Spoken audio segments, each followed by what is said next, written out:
Today, joining us on the Social Studies Show, we have Brendon Ayanbadejo, former Baltimore Raven and member of the Super Bowl 47 championship team. He is also a three-time NFL Pro Bowler, known for his prowess on the gridiron as he is for his devotion to equality. As an NFL player, Brendon wasted no time in establishing himself as an NFL leader in the locker room through his role as team captain and NFL Players Union representative. He worked extensively in the community as an NFL Play 60 ambassador for 10 years. He is a graduate of the executive MBA program from George Washington University. He has since been honored as an ambassador by Athlete Ally and as one of the 10 athletes who care in Sports Illustrated Sportsman of the Year issue. He recently worked with President Obama's advisor on LGBT issues, and along with Chris Clue, authored the Amicus Brief, written in support of repeal of Proposition 8 in California. Brendon presented the brief and spoke in support of legalization of same-sex marriage on the steps of the Supreme Court. Thank you for joining us today, Brendon. Really appreciate it. Thanks for having me, Stan. I'm excited to be here with you. No problem, man. We have a great amount of topics to go through, but first off, what I really want to get into is just your background in equality and how you came to that place of being a spokesperson for equality. And I know that you said that you were a product of biracial parents, and that led to your fight of equality. So I wanted to have you speak on that a little bit and talk about your past of kind of what led you to that path of diversity and inclusion. Right. I think, before we talked about the safety of being in four walls, whether it be your home or your work. So for me, I was in the safety of the four walls of my home. I'd go home to a black father and a white mother. But when I'd go out in society, people didn't really know how to address me. Okay. Is he Latino? Is he black? Is he white? Not dark enough to be black. Not white enough to be white, maybe he's something else, So I was very cognizant and aware of being, a person that's a byproduct of a mixed race family.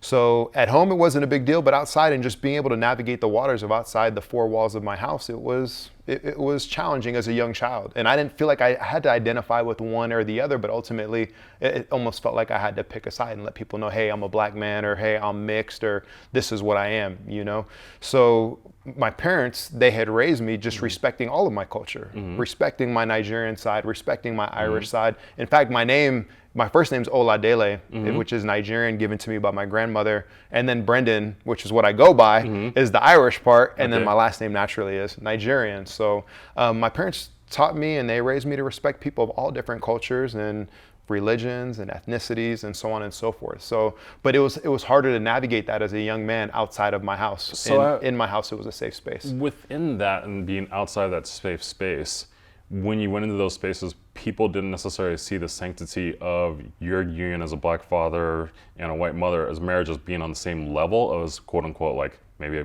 black family that was married or a white family that was married. And then is that what kind of like drove you into kind of like that fight for equality, because you see this space and the union of your mother and father is just as much on the level or even more so because they're dealing with more adversity and taking you to that space to fight for same-sex marriage, same-sex rights, equality?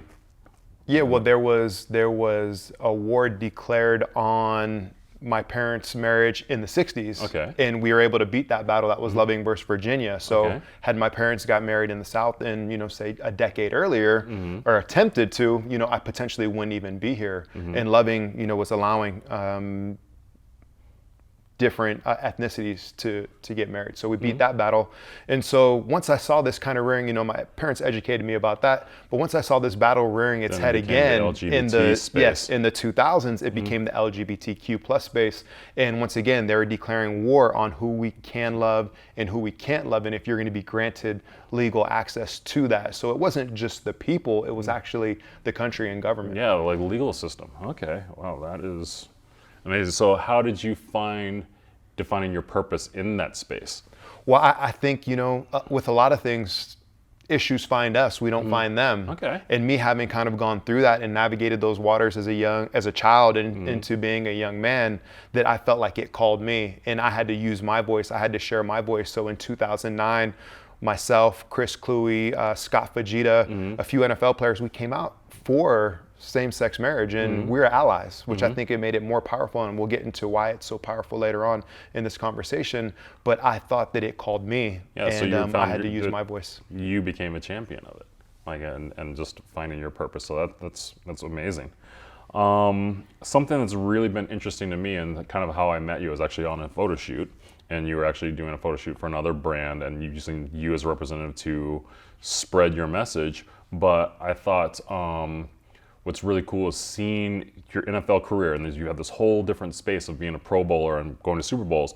But now that you're owner of this gym and these different spaces and investing in different businesses, the importance of generational wealth for minorities. I just think that's something like where you've really shown how to do that. And I think what can you bestow upon other people to show how to get generational wealth and what that impacts your community and leading forward to your family and your future. Yeah, well, I think it led us to this space here, because I know you've worked with a lot of professionals in different spaces before, and whether you've continued those relationships or not, I think we've continued our relationship, not because I played football, but because we kind of think alike, and we're going to the same places, and we're trying to elevate and lift not just our people, but any disenfranchised people.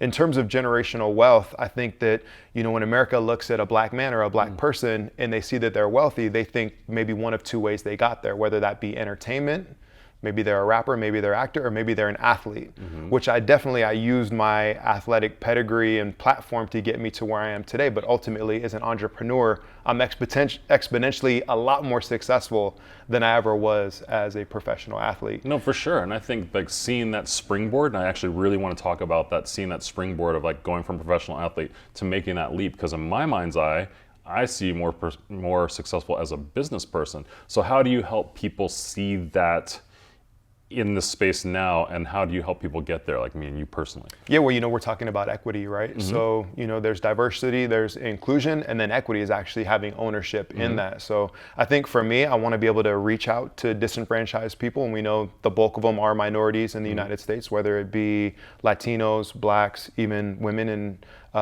are not as abundant in places of equitable positions or leadership positions. So how do we foster that? I actually have a plan that I want to go into, and I'm in the early stages of executing that plan. But it's going to start for me with fitness and delivering fitness. But through fitness, I'm going to pull people into educational platforms. Can we educate you on how to be a manager of an Orange Theory Fitness? Can we educate you on how to be a franchisee and ultimately run and own your own Orange Theory Fitness? So there's different ways to do it, and people are going to find different ways to navigate it. I'm going to do it through fitness ultimately, but I think it sends a clear message, the difference between being an employee and being an owner. They're two completely different spaces. And we see in the NFL, there's not too many people that look like us that own any professional teams, but when you look at the majority of people on those teams, they're people that look like us. So I think that brings me to a really interesting thing as far as like building equality and intersections and advertising and activism. And something I wanted to ask you is like, how do you see when you're going and building your generational wealth, how do you see your alignment with business? How do you go about like selecting what you want to get involved in, how you want to get involved, how you want to have that business run? Just tell me from your experiences, how do you go about that? Well, I think now the way that I look at business, being that my time is the most valuable thing that I have. So I'm not trying to really exchange time for money. More so, I'd rather exchange time for equity.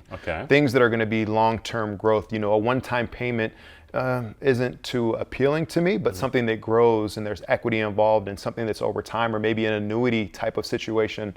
So that's the way that I look at it now. Now, I will work with businesses to try to learn more about them, because it's different from being on the outside in. If I can get on the inside and look into the business, then I will exchange time for money, and then I'll be able to decide, hey, is this a business that I want to work with, and potentially have maybe a limited partnership or have some equity in that business. So that's the way I look at it now. I'm not trying to really exchange time for money. I will exchange time for education to learn about something and then pivot whether I want to go deeper or separate myself from that. But that's the way that I look at it now. Does that make sense? For sure, totally. Because I look at it and that's a twofold thing. Because I look at after you got done with football, you went back and got your MBA and continue with your own education and continue with learning. And then two, one thing that I actually wanted to talk to you about is what's a business that you're involved in right now that you've got an equity, that you've been building equity in, and been using that to bring about equality nowadays? Like, what's something you're personally involved in? Yeah, so I mean, my biggest stake of time and money and equity is Orange Theory Fitness. Okay. I have the most leverage, the most pull, the most time invested. Also have the most ROI here. Okay. So I can make the biggest impact here. That's why earlier I alluded to, you know, can we go into disenfranchised communities and can we eventually, through fitness, recruit people, see what their appetite is for potentially learning about franchising, managerial positions, leadership positions, and doing all the things that we normally do for profit, but doing it for nonprofit in certain communities, and eventually handing them off the nonprofit business so it becomes their business. So that's something we're working on. It's a long-term commitment. You know, we're kind of drawing up right now a kind of a 5-year business model to get these things done. We have to prove that we can actually get it done. But hey, if you're not failing at the things that you're doing, then you're probably not trying hard enough. Well, I think, or your goals aren't lofty enough. So we talked about it earlier. You should be failing as you go failure through a lot is of the different road things. to success. Absolutely. And so, like, I've failed numerous times throughout my career, and that's what led me to succeed in certain things. And that actually brings me to another question for you. Can you have capitalism with a conscience?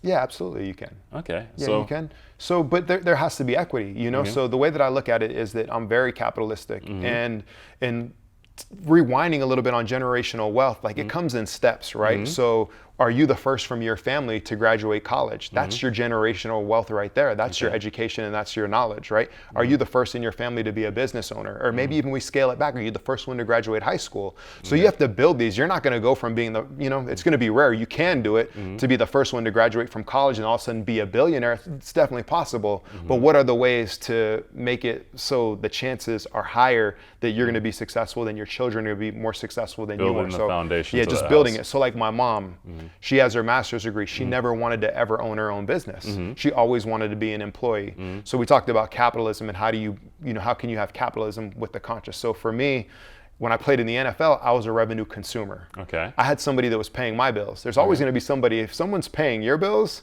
that person that's paying your bills is going to have more income than you have, right? So now I'm a revenue generator. I own the business. My employees are, you know, they have benefits, contribute to their 401k, their health insurance.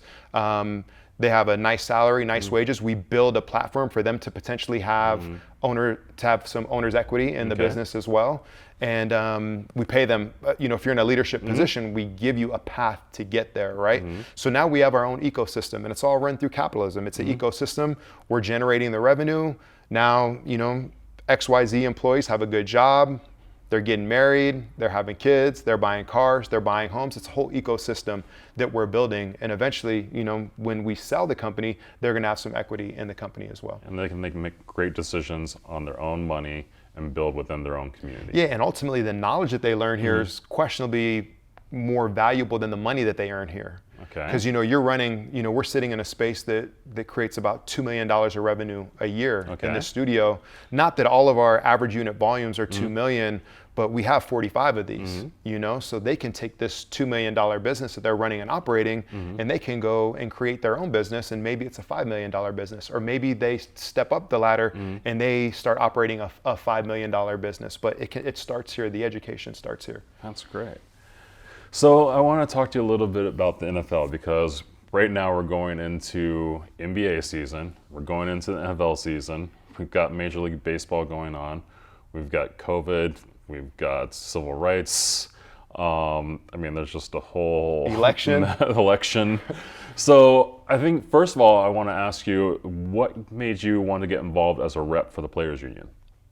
Well, first of all, I was in the NFL for 10 years. I played 3 years in a different league before that. So as I got into the latter stages of my career where I did become an NFL rep, I was pushing, you know, my mid-30s. And the players that were younger than me, there would be guys as young as 20 years old, you know? So I had a tremendous amount of experience, and your goals change. And what your aspirations are when you first get into the league, it's just the NFL, as it should be, because if you stray too far off that track, then you'll kind of get lost. You're not going to make it to the Right, NFL. so maybe after your first contract, then you start straying into other things. So I was in my third or fourth contract. I became a player rep. I was going to business school in the evenings. And so my goals and what I wanted for after football, as I transitioned out, those things changed tremendously. And so I thought I could add value into where the league and the NFL would be going. So that in the space of now, like COVID, and just even just like head trauma. I mean, there's a list of things that could go on like that. Where do you find yourself as looking at like for player safety, players as entertainment, and then I guess kind of even just with mental health and awareness there, because now there's a whole nother scope to the NFL of like looking at that of like, you know, they're coming at the public as role models in a certain sense beyond just being playmakers. It's like, you know, you've got things like Kaepernick, you've got things like LeBron where they're talking about like voters' rights and voter suppression and police brutality. And so how does that come about with your job as far as like being a player's rep and kind of addressing those issues? And then also when we're looking at that and looking at the players' playing field, keeping players mental health there, Right. their safety, of those kind of things. So I'd like to talk a little bit about that. Yeah, I mean, there's a lot more that we know now than when I first got into the league. And so a lot of things have changed. And I think probably one of the last things that really needs to change, well, let's talk about what changed first, is the amount of practice time. Okay. The amount of hitting, the way that you teach hitting, leading with your head. We'd always talk about, you know, you want to be arrow through snow. And so now it's like you want to lead with your shoulder instead of being an arrow through snow, leading with your head. That's head up, funny. I've eyes never up. heard the arrows Yeah, through so snow. the That's way that amazing. we teach hitting and the way that we teach the game of football has changed. The amount of hitting, the amount of impacts has changed. So that's a great thing. I think the next thing that needs to change is getting players off of narcotics, opioids, and going the more natural route, which they test for marijuana now. But I played with Ricky Williams. He had anxiety. His body was beat up. He was in pain. So from a mental health standpoint, that's what, you know, marijuana made him feel better. He was suspended numerous times for marijuana usage, but they said it was okay for you to use opioids, which are more addictive. Narcotics and addictive. And so I think that's probably one of the last spaces that needs to change, is to allow marijuana in natural ways to heal your body, natural ways to relieve anxiety. There's a tremendous amount of pressure that comes with being a professional athlete or anything at any high level. Well, that's a super interesting thing, because something, and this honestly kind of digresses and gets off topic, but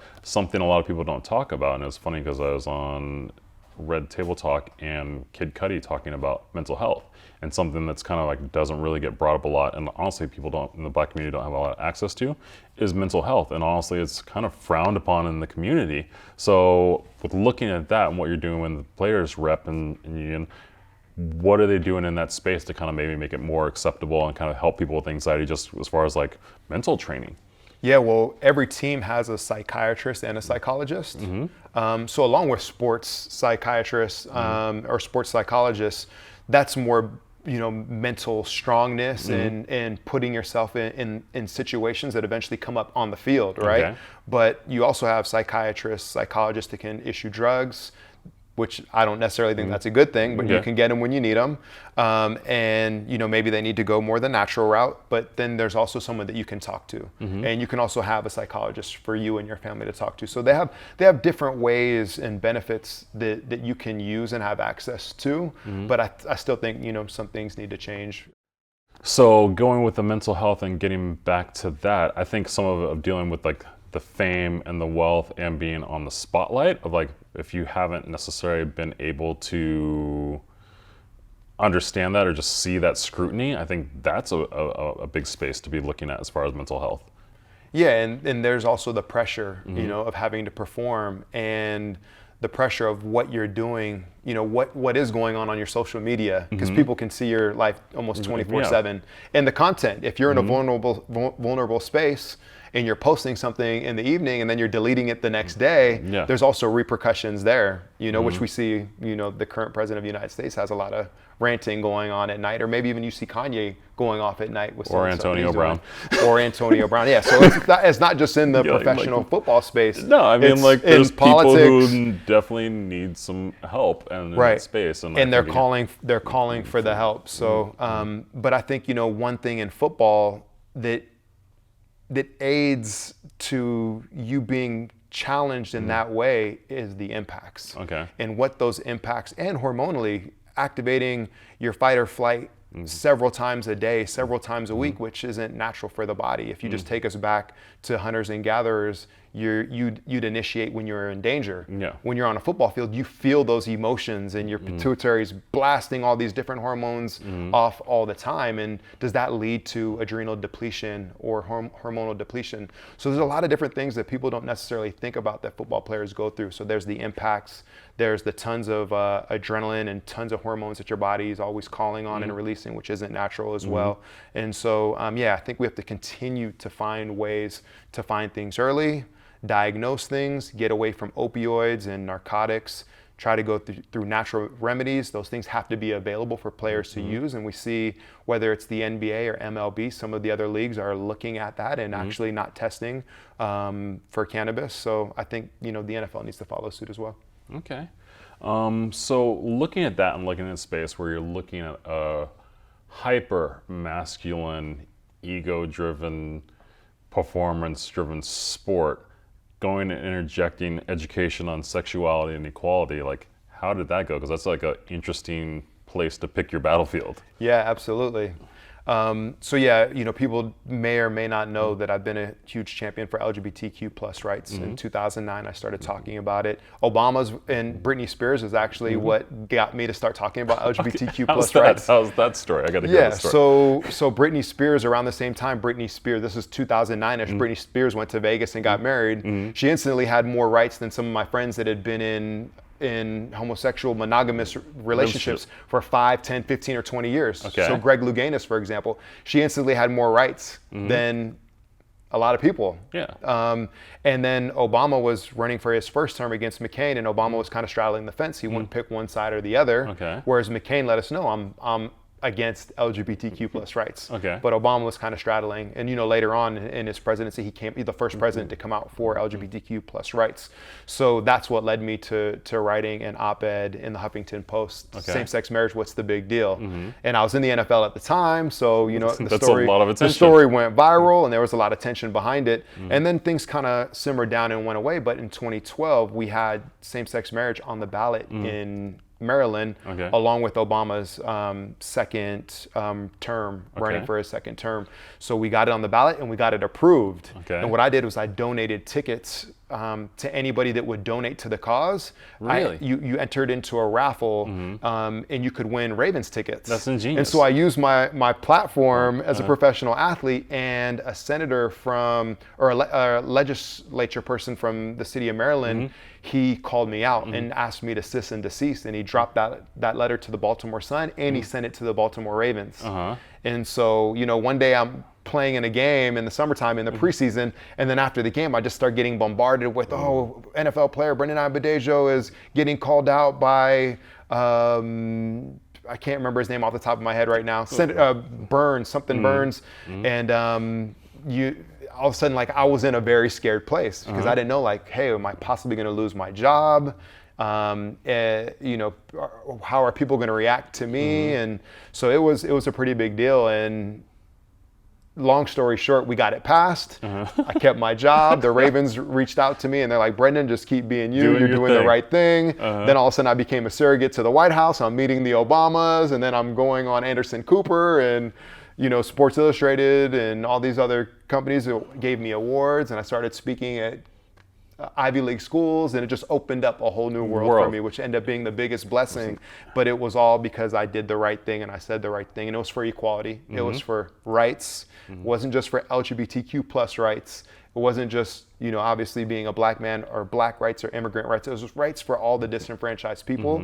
And I was just a little bit ahead of the curve on it. And so now we're here. Well, I mean, I think, it's like everyone else is just behind the curve. But it's an interesting place of looking at that and just seeing how doing the right thing can lead you to such a space and open so many doors and just expand people's minds and horizons and see what's actually possible. So I really love hearing that story. Yeah, they're not going to think a black man that plays, in the NFL is going to even really speak about such topics. It's an anomaly. But not only was it myself, it was Chris Cluey, Scott Fajita, and we went to Google and we spoke, or we received awards from different LGBTQ organizations together, and it was a beautiful thing that we ended up doing together. But yeah, you're not going to think that these guys. The main coincidence is not just that we played football, but we're all from California. Okay. And so we did the amicus brief, and I spoke at the stairs of the Supreme Court. So yeah, it was a wild run. So with that in the NFL union, I wanted to get your take on what do you think about the NBA bubble and the NFL season upcoming?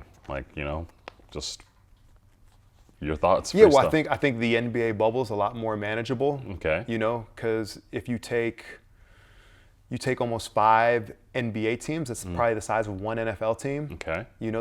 There's 32 NFL teams right now with 60-something guys on the roster, and you take the staff and all the assistants and all the help that they have, you're looking at almost 100 people that you're trying to mitigate the risk of COVID and whatnot. And there's been a big outbreak in baseball, which their teams are bigger than NBA teams. I think with the NBA, I think they have maybe 16 teams. There's 12 guys on a team. I think that's manageable. You can put them in a bubble for a couple months and you can handle that. I just don't know about the risks when it comes to the NFL, but America loves football. They want their sports. I know us at home, we want more entertainment. We want to be able to watch this, but I think ultimately, if I was the NFL right now, you'd have to decide, do you want to, be subject to this and potentially getting COVID?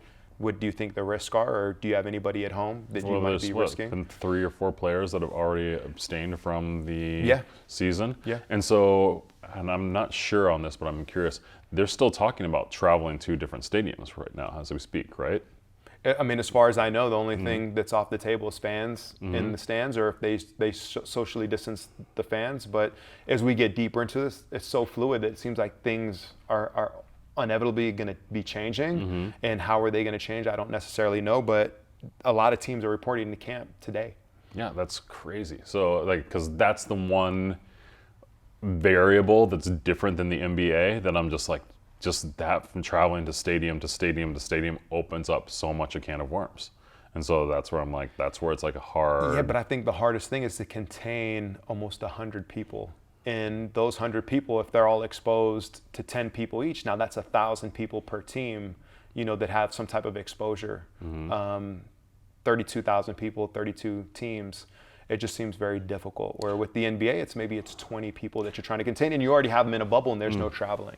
So, as a past NFL representative, how would you go about handling those discussions? I know they've been looking at doing the different breather masks, the different just trying to figure out how they're going to keep farther safety. I know Richard Sherman posted a bunch of different things like that. So, let's say you're still playing. How would you handle that situation as far as being a rep? What questions would you want to ask, or would you want to know as a player? Yeah, honestly, I haven't dove too deep into it, but I know that there's 2 players in the NFL. There's the player that's trying to establish themselves and isn't financially secure yet, and they need paychecks. You only get paid during the season. You don't get paid you only get paid 17 weeks out of the year, right? And then there's the players that are already established, and they already are financially secure, and they already have money, and they're not worried about it, So those 2 might be their opinions and their thoughts might be opposing. I would say generally, I think the bulk of guys want to play. If you did a survey and you whatever the numbers come out to be, if the majority want to play, then go ahead and play, and then you have to come up with all your safety measures from there and how you're going to keep guys safe and mitigate any chances of danger. But I know me, I'd probably want to play, but if I was towards the latter part of my career, 34, 35, 36, I got a new baby at home and grandma's at the house, then what do I do so my family's safe? I don't want to miss out on spending time with my brand new baby, but I also don't want to expose them. So would I have to put myself in a bubble and spend less time around the family? It's very complex. It's 100 people that you're talking about having to affect and impact their lives through the decisions that you're making through entertainment. But through entertainment, like I said, you're a revenue consumer, you're not the boss. So you just have to decide if you want to opt in or opt out. Interesting. I think kind of this takes me to pretty much my last topic. And I was I wanted to ask you a little bit about determination and confidence and knowing your worth. Because one thing that was really interesting to me and doing research on you was that you were not picked in the draft and how you went about to overcome that.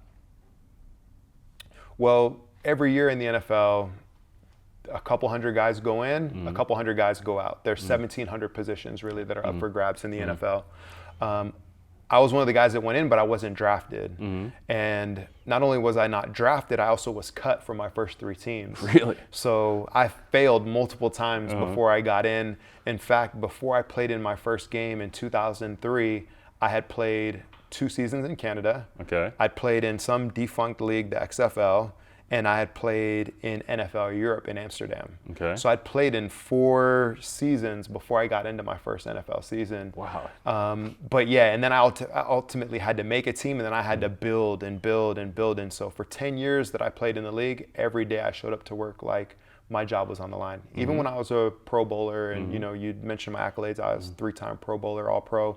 I still showed up every day to work as if I had to fight for my job. But that's the environment I also grew up in, being in Chicago, growing up in the projects, growing up on welfare. Black in America? Yeah, just in fact, just being black or just being disenfranchised in America. So yeah, I think that my fighter spirit was definitely called upon in order to get into the NFL and ultimately make it into the NFL. And if you're going to succeed in anything, if you're going to be great at anything, you're going to have that tenacity, and you're going to have to show up every day. And I was an underdog, and some people are showing up to be the greatest of all time. I was showing up to show that I belonged, and that not only could I belong, but I could be the best in my position. So it was definitely a challenge, and ultimately I made it. And as an entrepreneur, I try to bring that same tenacity to the business field. So with that question and looking at that, and like, because you are hiring and firing and doing things within your business of operations, how do you go about seeking and finding people and maybe possibly giving someone a chance that you see kind of like, you know, it's like it's a rough diamond and like that? And how do you go about that in that selection process? Because, you know, you see stuff where like we're in COVID now, people are handing out resumes, people are getting resumes a day. Like, how do you go about that selection process? I mean, I think I'm always in headhunter mode. If I see somebody, there was a young lady that worked at Nordstrom, and I'd met her maybe 4 or 5 years ago at Nordstrom. And I was like, you need to come work for me at Orange Theory Fitness. Or you have any fitness background? She's like, no, I don't. And, you know, I'm happy here. Actually, so at Nordstrom, I'm happy at Nordstrom. And lo and behold, 4 years later, guess what? Still knocking on her door, still sending her emails, and now she's one of our best coaches for Orange Theory. And she's making a lot more money as a coach than she was selling shoes at Nordstrom. But I'm out there and I'm recruiting talent all the time. And I like my business to represent society. So if you're talented, whether you're gay, straight, lesbian, Latino, black, white, woman, whatever it is, if you're talented, I want to give you a shot. And I've steered people out of careers, corporate careers, and steered them into fitness careers. Because I think through fitness, you get a few different things. You know, you wake up with a passion for fitness because you're helping change people's lives. You help change people's lives. You feel like you have a tremendous amount of purpose, more than selling a pair of shoes is going to give you. And ultimately, you're able to make some profits and make money. And then there's just the education being in the franchise space that I think people eventually they'll either launch and they'll become leadership roles in our company, or they'll launch and they'll start their own businesses. And I love either way. I think that the way to go is either up or out. You either got to climb the ladders of success with us, or you got to get out and do your own thing, whether that's laterally, which isn't what we want to see, but we want to see people ascend and ultimately become entrepreneurs as well. Awesome. Honestly, I mean, that pretty much wraps it up for me. Thank you so much for joining us for the Social Studies show. I'm looking forward to what you're up to next, and it's just been a really pleasure. Thank you so much for coming on the show. Stan the man, thanks for having me on. Okay, for sure. Yeah. Sorry, I would go for the handshake, but since it's COVID thing, I was like,